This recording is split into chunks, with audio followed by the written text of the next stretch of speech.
Well, hello there. Thanks for joining me. I am Dr. Jen, and I'm so pleased that you've joined me for today's show. That means that you are educating yourself in all things landlording. Thank you for doing that. So today is a location-specific episode for the state of North Dakota. North Dakota. In all of my location-specific episodes, I've included hyperlinks to the state, province, landlord, tenant code laws, whatever it might be, for North Dakota in this case. And I've got 4 links. In this episode, I am going to screen share. We're going to go through all 4 links, and you can follow along on YouTube at My Life as a Landlord if you'd like, or you can continue just listening audibly. Each of my location-specific podcasts is set up in the exact same way, answering the same 4 questions. 1, what are the basics of, in this case, North Dakota landlord-tenant laws? 2, what are the nuances in that location? What's some of the weird stuff that's either there or not there? 3, some guidance about abandoned items left behind by a tenant in North Dakota. And 4, where to get help in the local area of North Dakota. And then at the very end of the episode, I'll go through what I call my bingo card, which is the list of the most standard items that I see when I do these location-specific episodes. I'll review there, what's missing, and even what's extra. I must tell you that there are usually more guiding documents than what I'm giving you here. This is not everything, and even 5 minutes after I record this, things do and can change. So you've got to do your own homework, especially if you have rentals or are about to have rentals in North Dakota. So make sure that you understand this episode is not all-inclusive. You got to do your own research in your specific area. I've got to give a shout out for today's sponsor, Aloha Capital Investments LLC. If you want to know what Michael and I are doing, or you want to be a part of what Michael and I are doing, check out alohajv.com. Okay, this is where I'm going to screen share with you. Let me go in, and where are we? North Dakota. And screen share. So here we go. So I have got 4 tabs open here. This is the 4 hyperlinks that you're going to see as we go through. So the first one is chapter 47-16, leasing of real property. Now, in every location, it's tenancy laws. Well, guess what? It's actually a law. And so there is very legalese, and that's what this is the actual law part of it. It doesn't seem like it's a lot, 14 pages. And so we can go through some of this, but I want to go through some of the other options as well. And then we'll make sure we hit some of the high points of what's here, what's not here. Yeah, this is really good. Tenant obligations. Okay. Unconscionability. What is that? Unconscionability. If a residential dwelling in a unit. Okay, unconscionable. Okay, so basically, interesting. I've never seen this before. Unconscionability. Basically, if unconscionability is put into issue by party of the court, party shall be afforded reasonable opportunity to present evidence. Basically, if somebody rents a unit and they're not able to deliver that unit for whatever reason, that sounds like that's what that is. Interesting. Okay. What to do when things terminate, notice of termination, termination due to domestic abuse. That is very standard. You see that often.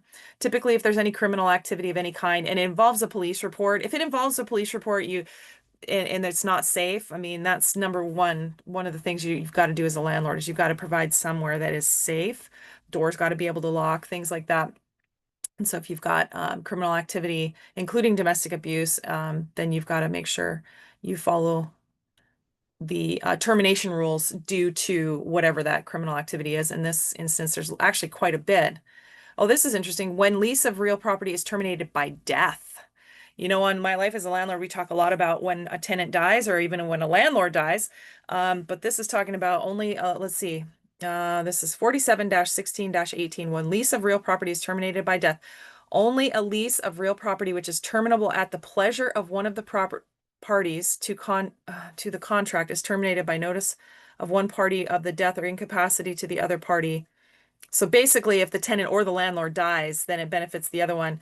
Upon the death of the leasee, meaning the tenant, however, let's see, leasee of real property for residential purposes, however, and at the option of the surviving leasee and the estate of the descendant, The lease terminates on the last day of the month in the month following the death, unless the lease term expires before that time. So it's interesting because there's some states where the lease continues on even in the event the tenant dies. And in this case, they're saying no, it automatically terminates at the end of the next month, which that's interesting. That's cool.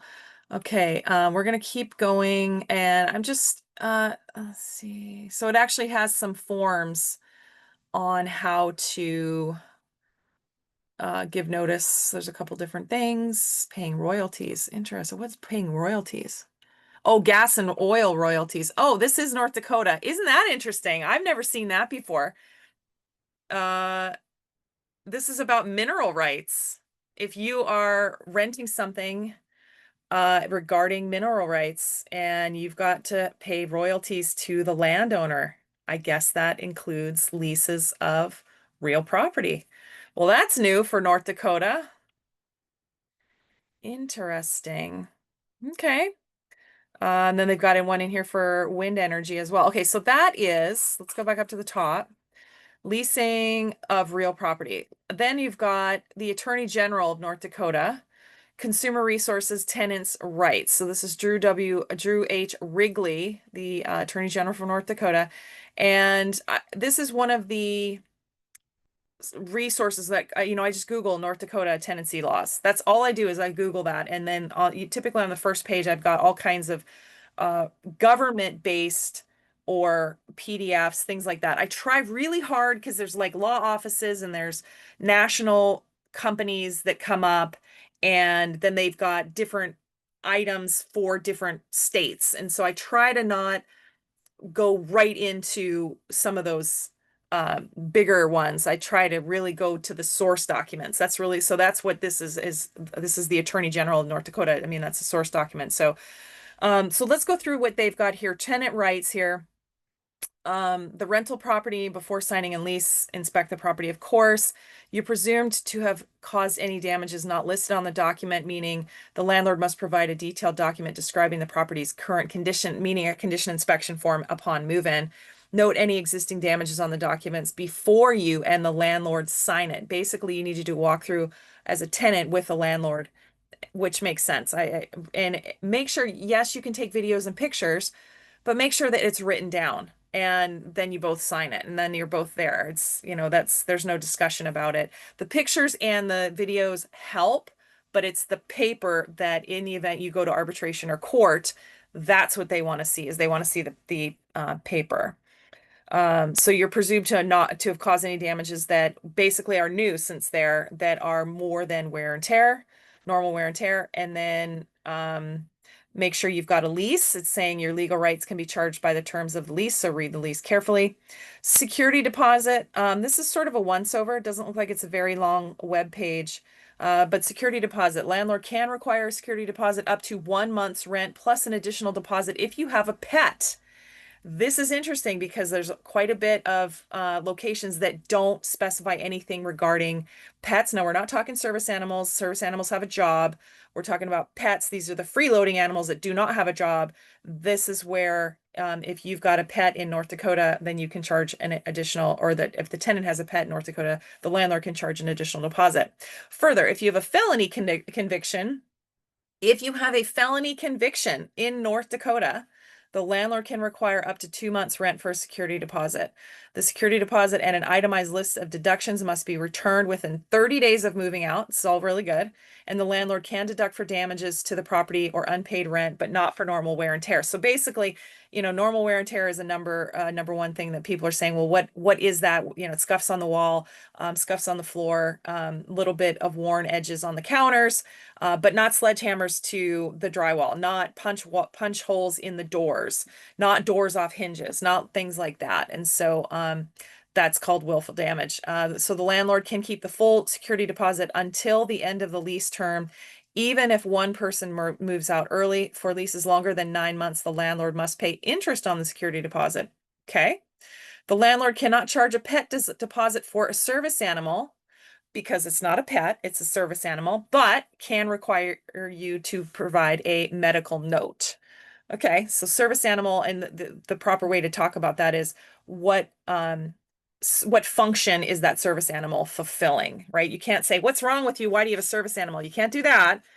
But what you can do is, they have documentation, and anybody that's got a service animal is going to have that documentation because that's what the dog is for. Okay, rent. Generally, the rent cannot be raised until after the lease period ends. Each tenant is responsible for the entire amount of rent and utility bills due under the lease. And if one person moves out, the other tenants must still pay the full amounts due. That's one interesting thing that I always do with anybody that's in a roommate situation, is that we only accept one security deposit. We only accept one rent payment. Everybody's got to pay. So somebody basically has to be the lead. And then in the event a roommate moves out, we're not playing favorites here. Like, we're not renting rooms, we're renting a unit, and that's exactly what this is stating. So the lease must state if there is a late fee, the amount of the late fee and when it is charged. So if there's a late fee, so the lease must state that. For a month-to-month lease, the landlord may raise the rent by any amount by giving at least 30 days written notice, and the tenant can give a 25-day notice to terminate at the lease at the end of the month. So basically, if you're a month-to-month lease, the landlord may raise the rent by any amount. Interesting. Okay. Landlord responsibilities. The landlord must keep the building up to code and any common areas safe, providing garbage containers and removal, and install smoke detectors in each unit. The landlord can enter the property at any time if there is an emergency or at reasonable times to repair, inspect, or show the property. The landlord cannot lock you out, cut off utilities, or confiscate your belongings, of course. So that's called abusive access, and they define it here. You can't do that. And you've got to give proper notice. Yes. Tenant responsibilities. Tenants must pay rent in full on time, use the building and facilities appropriately, keep the unit building safe, remove garbage regularly, and make sure they or their guests do not disturb other tenants. And you can be evicted even in winter for not paying rent, violating the lease, or for illegal activities.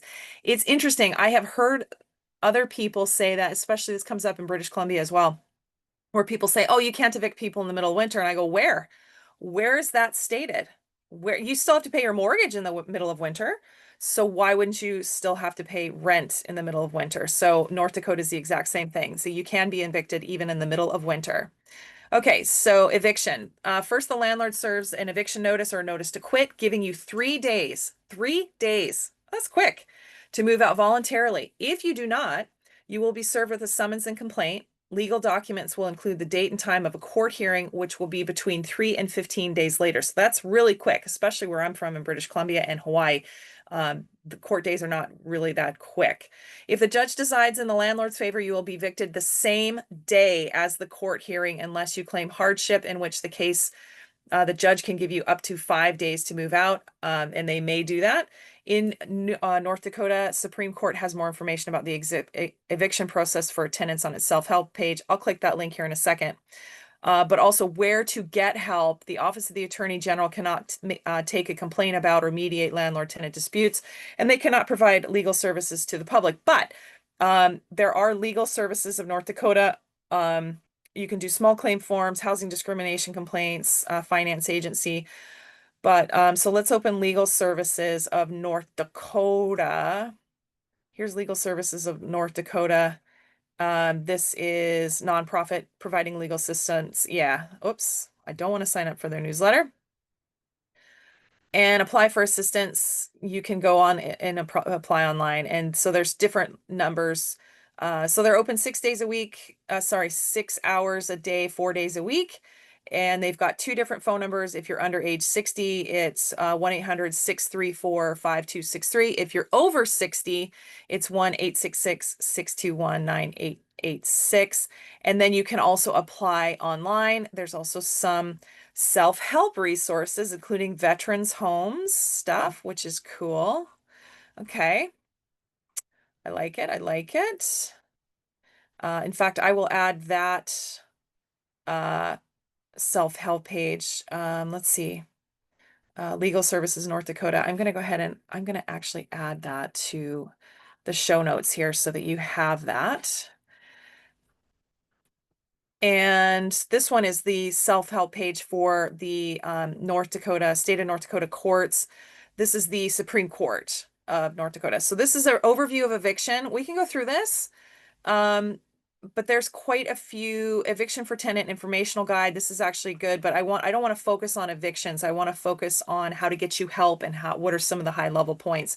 So let's just go through the um how it all works. No, here we go. Wait a minute. 8 grounds for eviction. Okay, here we go. This is good. Eight grounds for eviction are um party by force, intimidation, fraud, or stealth. So basically, they've lied, they've done something fraudulent to get into renting the property. So that's a problem.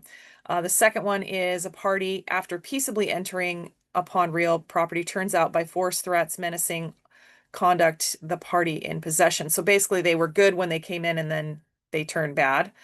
Three, a party by force or by menaces and threats of violence unlawfully holds and keeps possession of any real property, whether the possession was acquired peaceably or otherwise. Four, a leasee or a person by a subtenant holds over after the termination of lease or expiration of the leasee's term or fails to pay rent for the 3 days after the rent is due. So it looks like, yeah, notice is 3 days. I mean, it looks like rent is due on or before the first, and then you have 3 days to pay before you can start filing as a landlord, you can start filing for eviction. Okay, five, a party continues in possession after the sale of a real property under mortgage, execution order, or judicial process after the expiration of the time fixed by law or redemption. So they're supposed to get out and they're not getting out. So basically they've turned into squatters. Six, a party continues wrongfully in possession after a judgment in partition or after sale. Basically, they've been ordered by the court to get out. And there's, again, this is another version of squatting. Seven, a leasee or person in the premises with a leasee's consent acts in a manner unreasonably disturbs other tenants' peaceful enjoyment of the premises. So they're misbehaving, right? They're disturbing quiet enjoyment. And then eight, the leasee violates material term of the written lease agreement between the leaseor and the leasee. It's pretty simple, right? It's pretty simple. Okay, so steps in the eviction process. It looks like they've got five. So step one, service of the 3-day notice of intent to evict. So there's got to be some grounds for eviction. This isn't an eviction order. It's basically you're warning the tenant saying, hey, you better smarten up, pay, stop misbehaving, whatever. So that's your 3 days. Step two is service of the eviction summons and complaint. So this starts the district court eviction process to obtain an eviction order. So that service, basically, you're letting them know that you're moving forward. Step three is preparing for the eviction hearing. So step two, you'd actually go and get a hearing date. You'd actually file at district court. And then step three, that's what it looks like anyway. I want to make sure. Step three, you prepare for the hearing. You basically get all your documents, anything that you've got regarding the tenancy in any way. Or if there's complaints or there's proof that there's not been paid rent, et cetera, whatever the grounds are that for the eviction. And then step four, attend the eviction hearing.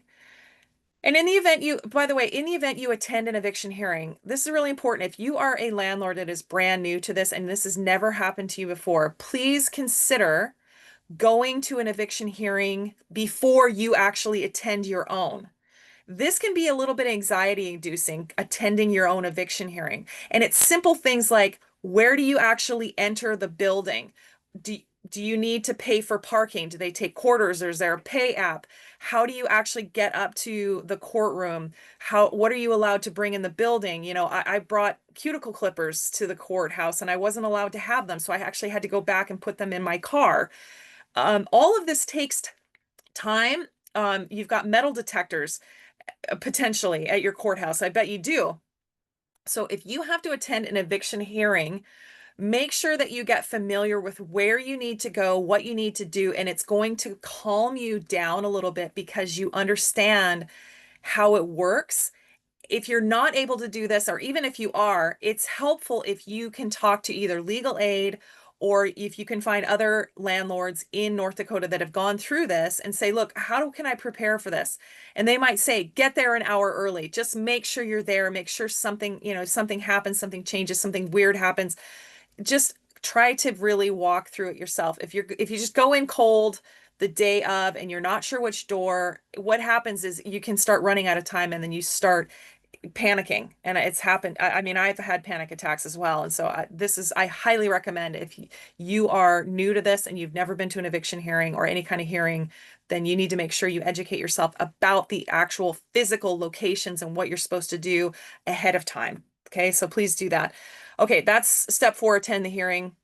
So the tenant's opportunity to tell their side, request more time to move out. This is where, as a landlord, you want to make sure you've got pictures, you've got photos, whatever grounds that you're requesting eviction, make sure you've got that. Step 5, after the eviction hearing, if they are evicted, the tenant needs to move out.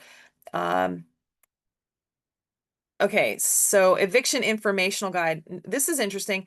North Dakota Legal Self-Help Center forms are not official court forms, and courts aren't required to accept them. There's no guarantee that all judges and courts will accept the forms through the center. Use at your own risk. Forms aren't available for every legal issue, circumstance, or procedure in a district court civil action.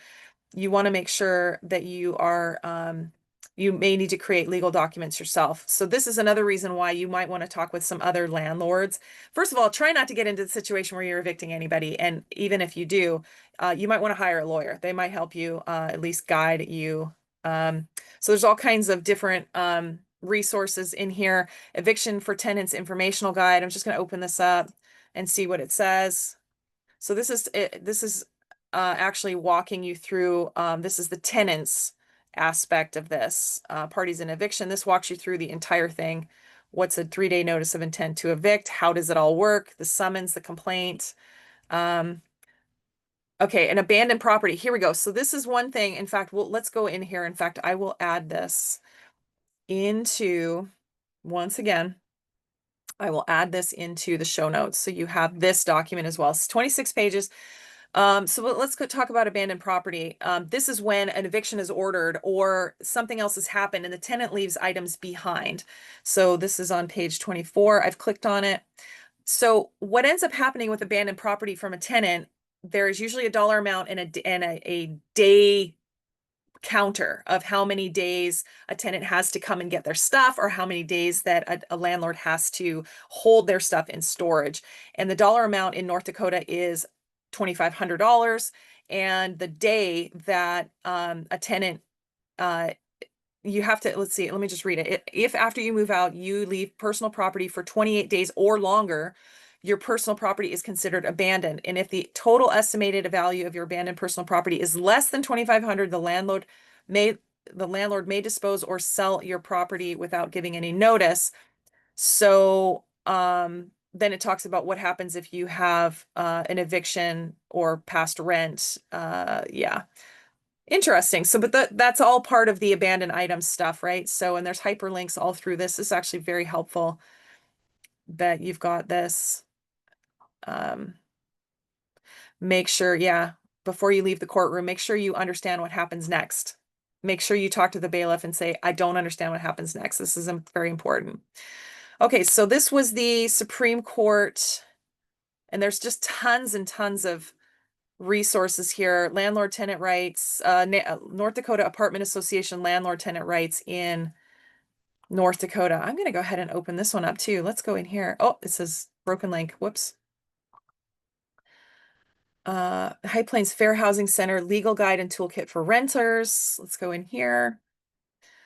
And by the way, I did all this on Google. Like, I don't know anything about North Dakota. I do not have rentals in North Dakota, but this is the beauty of doing these location-specific podcasts, is because I can just go in and go, because I've done so many of these and I see this stuff a lot, I can really understand a little bit more about what to do. But there's probably more. And even after you're watching this, you've got to do your own research, because things change. Things will pivot. You know, stuff gets updated, laws get changed. So you've got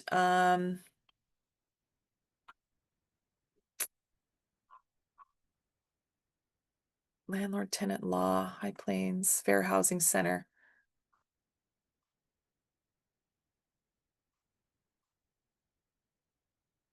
Okay, so this is, in fact, I'm going to put more in. I'm going to put another one in here. I'm going to throw all the resources I possibly can in here for you.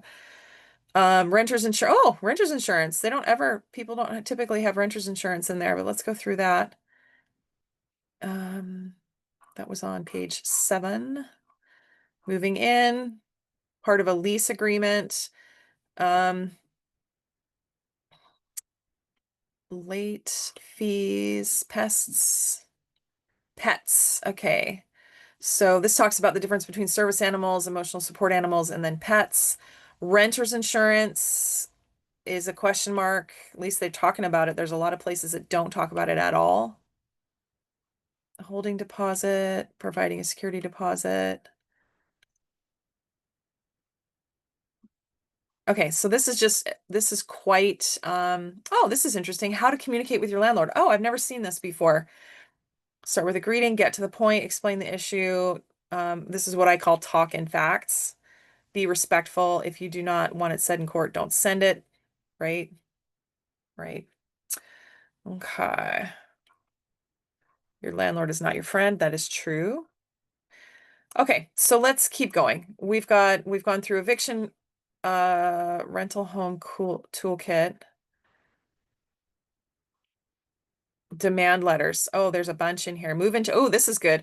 Move in checklist, lease worksheet, communication logs, demand letters, sample lease, sample. Beautiful. Let's do it.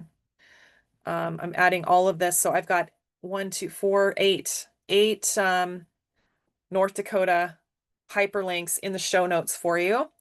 And make sure you're using them. So you've got move-in checklists, testing the appliances. That's good overall. And then move-in inspection form. Now, I've seen various kinds of this. This is actually fine. But if there's something else, don't be afraid to write it on there. Just do it. Because again, it's all got to be in writing. Lease worksheet. So this is basically questions that your lease needs to answer. How long does the agreement last? Who can live in the apartment? What happens if you violate the terms of the lease? How much is the rent? When is it due? Is there a penalty or for late payment of rent? If so, when, what is it and when is it due? How or where do you pay rent? What utilities do you have to pay? What payments do you have to make in addition to rent, like security deposit, parking, utilities, pet rent? Are pets permitted? What are the rules for pets? That's good. What happens if you need to move out before the rental agreement ends? This is called lease termination. You're breaking the lease. When can the landlord enter the apartment? Okay, communication log. This is actually great. And I have done this for years, and truth be told, I still do it longhand. I still actually have a clipboard and it's a property log, date of communication, type of communication, who did I talk with? What were we talking? Actually, I have even more than this. I go date of communication, type of communication, and the unit. I have the unit number. I just have a little scratch and it's usually the address and then the unit number. How did we talk? What did we talk about? And then typically, I signed a lease, I took a security deposit or paid out or lease termination or complaint or whatever.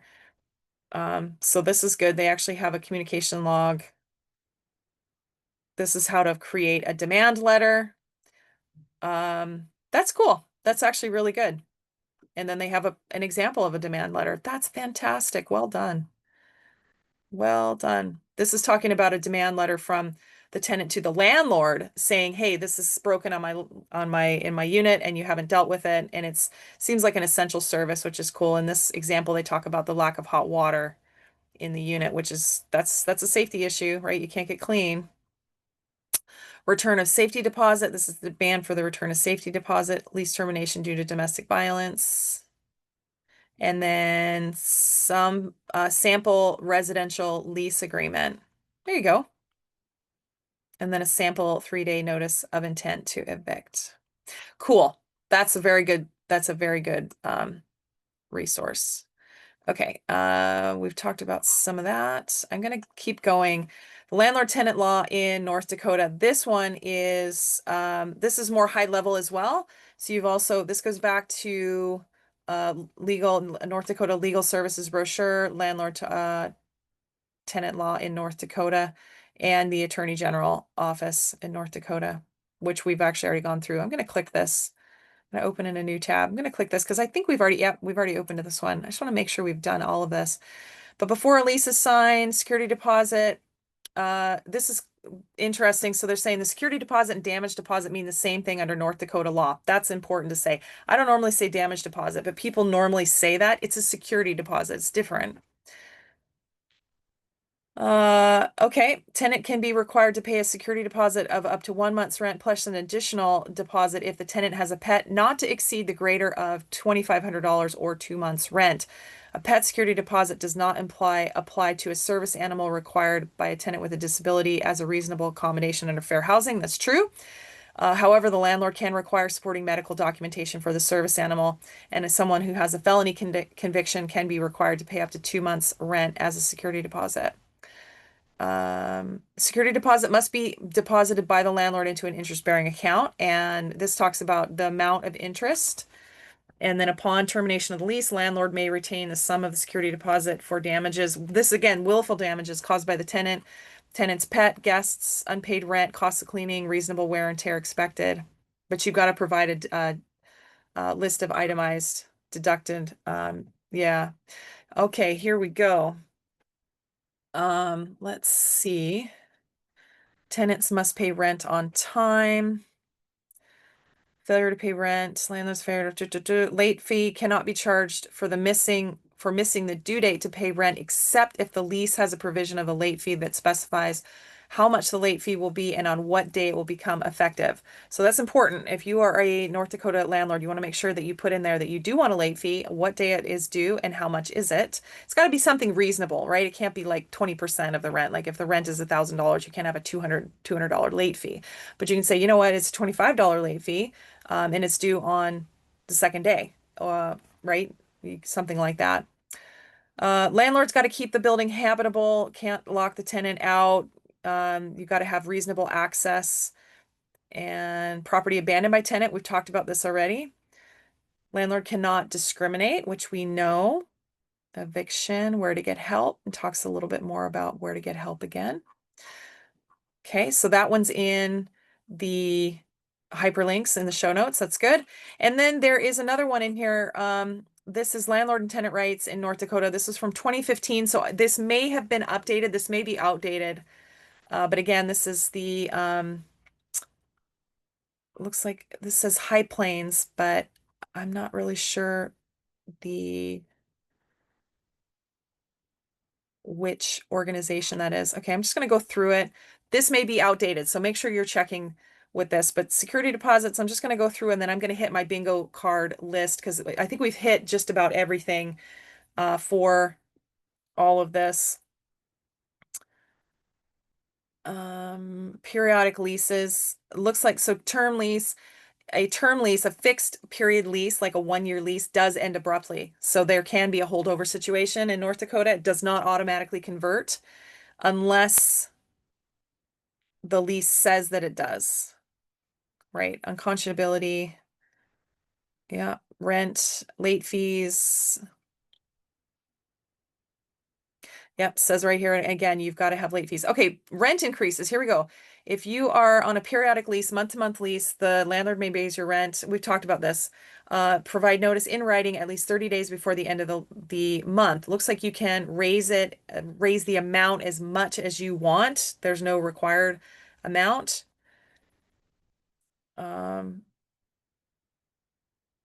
Automatic lease renewals. Landlords may not enforce automatic renewal clause in residential lease.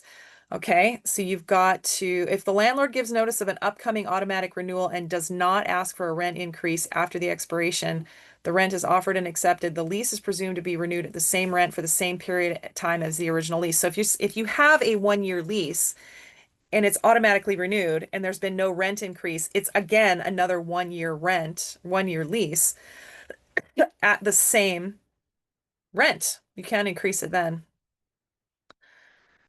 Okay, roommates. Oh, it talks about absolute roommates. This is cool. If more than one person rents a house or an apartment, each person is responsible for paying the whole rent. If disagreements surface between persons sharing an apartment and one person moves out, as they can, the remaining tenants are still responsible for paying the entire monthly rent. However, the remaining tenants can sue the vacating tenant if she left without paying his or her share of the rent or failed to give proper notice. The security deposit paid will normally stay with the rental unit until all of the tenants on the lease have vacated. Yeah. Okay. So this talks about discrimination. It talks about utilities, landlord obligations. I'm just going to go through here and see essential services.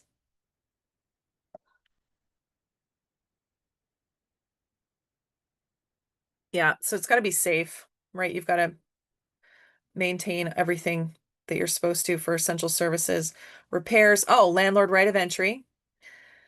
Landlord may enter a dwelling unit at any time in case of emergency, or if the landlord reasonably believes that the tenant has abandoned the premises or the tenant is in substantial violation of the provisions of the lease or the rental agreement. If they've got to go in, you've got to have go in during reasonable hours for a reasonable manner of purpose, inspecting the premises, making general repairs, alterations, improvements, etc. And same thing, you can show it, but you've got to do it during reasonable hours. And you've got to give, proper notice. You can't just walk in. Terminating, you've got to give uh, a term lease automatically ends at the end of the lease period without need notice from either the landlord or the tenant. Procedures. Yep, we've talked about this. Terminating the lease, 60-day notice. Basically, you got to give them 60-day notice if they want to shift or depart. Domestic violence, death. This is interesting that it talks about death. Refund of the security deposit, lockouts, property concept, non-smoking in public places. Oh, this is interesting. North Dakota law prohibits smoking in public places. And by public places, that includes hallways, entry areas, offices, or any other common areas in an apartment building. Interesting. Okay. So they've got a couple of phone numbers here. North Dakota Apartment Association, which is 1-800-990-6322, or you can email them at info@ndaa.net, and that's also their website is www.ndaa.net. That's for North Dakota Apartment Association.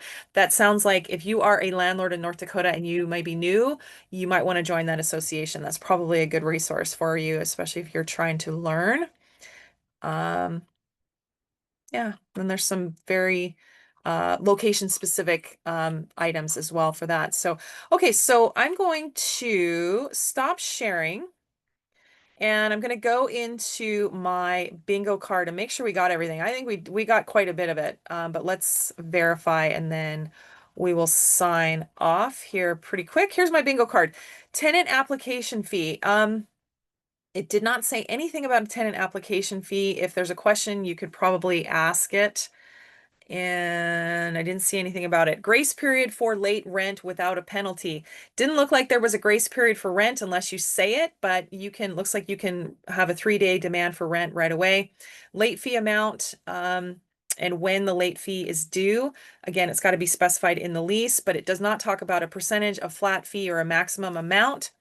Security deposit method, it's got to be a payment and it's got to be in an interest-bearing account. So it's got to be in a separate account. You always want your security deposits in a separate account because that's not your money, that's the tenant's money. Lease wording and details, yes, it gives you a bunch of information about what is supposed to be in the lease and even a draft lease. Is emergency contact required in the event of tenant abandonment, incapacitation, death, or imprisonment? Didn't say it specifically, but that's a good idea. It's best practices. Pet animals, pets and animals. Pet deposit, yes. Pet rent, it didn't say anything about charging additional rent, but you can charge up to an additional month of rent not to exceed $2,500. Delivery of a signed lease, is that required? In North Dakota, it did not say anything about delivering a signed lease, but again, it's best practice. Condition inspection at move-in, yes, you want to make sure you have it written down. Standard warning letters or wording. Yes, in fact, it goes through on how to write a demand letter for both the tenant and the landlord, and I've never seen that before. I thought that was pretty cool. How much can you increase the rent? We did go through that. If you're in a month-to-month lease with 30 days notice, a landlord can increase it basically any amount. Is renter's insurance required or mentioned? It's not required, but it was mentioned. Is abusive access defined? Yes. It just says reasonable hours and reasonable means.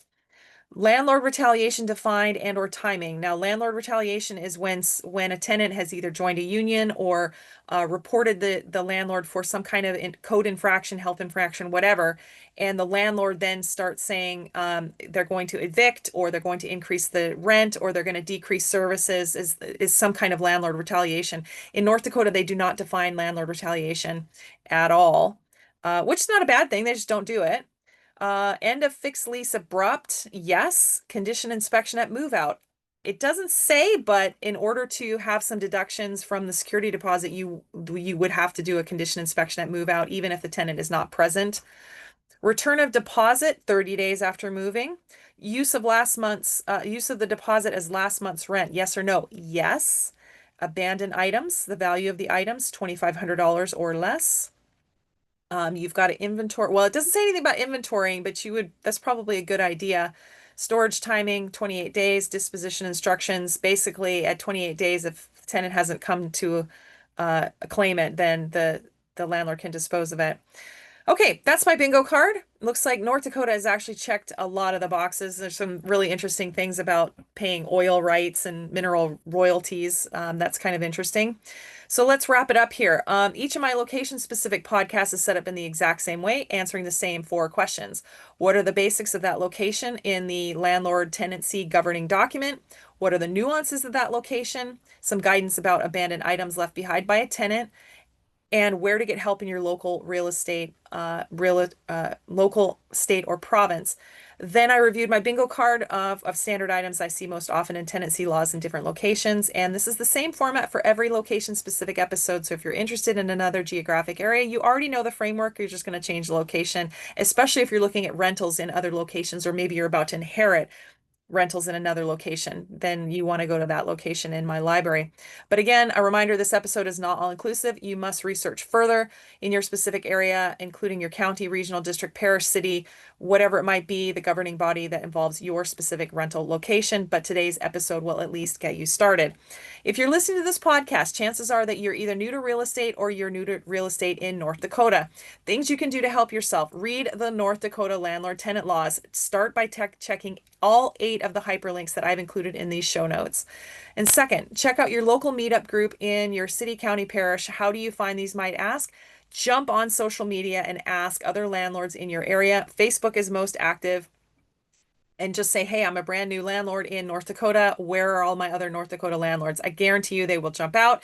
You can also join the North Dakota Apartment Association. That will help you as well. Don't forget to subscribe and get some more expert advice and real stories from across the rental property in the world. Recording this episode today, sitting in Westview Harbor in Powell River, British Columbia. Why? Because real estate takes you places. Where do you want real estate to take you? Join me in the next episode live right now in the library, episode 171, about the great state of Iowa. I will see you there.